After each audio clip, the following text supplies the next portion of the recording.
Hi friends, welcome back to my vlogs Kannada channel. ಎಲ್ಲರೂ ಹೇಗಿದ್ದೀರಾ?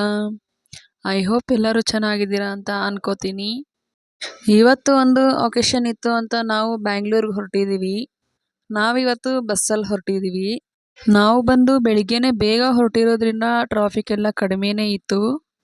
ನಾವು ಮೆಜೆಸ್ಟಿಕ್ಕಿಂದ ಏನು ತುಂಬ ದೂರ ಹೋಗಬೇಕಾಗಿರಲಿಲ್ಲ. ಮೆಜೆಸ್ಟಿಕ್ಕಿಂದ ಬರೀ ಒಂದು 10 ನಿಮಿಷ ಜರ್ನಿ ಮಾಡೋದಿತ್ತು ಅಷ್ಟೇ ನಮ್ಮದು.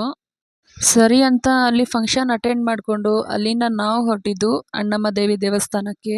ನಾವು ಹೋಗಿದ್ದು ಶುಕ್ರವಾರ ಆಗಿದ್ದರಿಂದ ಸ್ವಲ್ಪ ಕ್ರೌಡ್ ಇತ್ತು. ನಾನು ಹೋಗ್ತಿರೋದು ದೇವಸ್ಥಾನಕ್ಕೆ ಸೆಕೆಂಡ್ ಟೈಮ್ ಆಗಿರುತ್ತೆ. ದೇವಸ್ಥಾನದ ಒಳಗಡೆ ಎಲ್ಲ ತುಂಬಾ ಚೆನ್ನಾಗಿದೆ. ಸರಿ ಅಂತ ನಾವು ದೇವಿ ದರ್ಶನ ಮಾಡಿಕೊಂಡು ಅಲ್ಲಿಂದ ಔಟ್ಸೈಡ್ ಬಂದ್ವಿ. ಔಟ್ಸೈಡ್ ಬಂದರೆ ಮಕ್ಕಳಿಗೆ ಬೇಕಾಗಿರೋವಂಥ ಐಟಮ್ಸ್ ಎಲ್ಲ ಮಾರ್ತಿದ್ರು. ನೋಡಿ, ನಮ್ಮ ಹನಿ ಇದು ತಗೊಂಡಿದ್ದಾಳೆ. ಇದ್ರ ಹೆಸರು ಏನು ಅಂತ ನನಗೆ ಸರಿಯಾಗಿ ಗೊತ್ತಿಲ್ಲ. ನಿಮ್ಗೆ ಯಾರಿಗಾದ್ರೂ ಗೊತ್ತಿದ್ರೆ ಕಾಮೆಂಟ್ ಮಾಡಿ. ಚಿಕ್ಕ ಮಕ್ಕಳಿಗೆ ಈ ಥರದ್ದು ಏನಾದರೂ ತಗೊಟ್ಬಿಟ್ರೆ ಅವ್ರ ಮುಖದಲ್ಲಿ ಖುಷಿನೇ ಬೇರೆ ಒಂಥರ ಇರುತ್ತೆ. ನೋಡಿ, ಮತ್ತೆ ಮೆಜೆಸ್ಟಿಕಲ್ಲಿ ಬಂದರೆ ನೋಡಿ, ಈ ಸ್ಕೂಲ್ ಬ್ಯಾಗ್ಸ್ ಮತ್ತು ಕಾಲೇಜ್ ಬ್ಯಾಗ್ಸ್ ಮತ್ತು ಜರ್ನಿ ಮಾಡ್ತಾರಲ್ಲ ಆ ಥರ ಬ್ಯಾಗ್ಸ್ ಎಲ್ಲ ಇತ್ತು.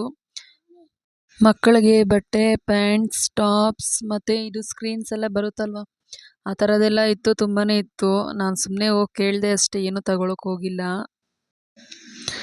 ನೋಡಿ, ಮತ್ತೆ ಎಷ್ಟೊಂದು ಕಲರ್ಸ್ ಎಲ್ಲ ತುಂಬಾ ಚೆನ್ನಾಗಿತ್ತು ನೋಡೋದಕ್ಕೆ. ಅದು ನಾವು ಬರೋ ದಾರಿಯಲ್ಲೇ ಇದ್ದಿದ್ದರಿಂದ ನಾವು ನೋಡಿದ್ದಷ್ಟೇ. ಸರಿ ಅಂತ ಎಲ್ಲ ನೋಡಿಕೊಂಡು ಅಲ್ಲಿಂದ ನಾವು ಮನೆಗೆ ರಿಟರ್ನ್ ಆದ್ವಿ. ಈ ವ್ಲಾಗ್ ನಿಮಗೆಲ್ಲ ಇಷ್ಟ ಆಗಿದ್ದರೆ ಲೈಕ್ ಮಾಡಿ, ಶೇರ್ ಮಾಡಿ, ಸಬ್ಸ್ಕ್ರೈಬ್ ಮಾಡಿ ಮತ್ತು ಫಾಲೋ ಮಾಡೋದನ್ನು ಮಾತ್ರ ಮರಿಬೇಡಿ.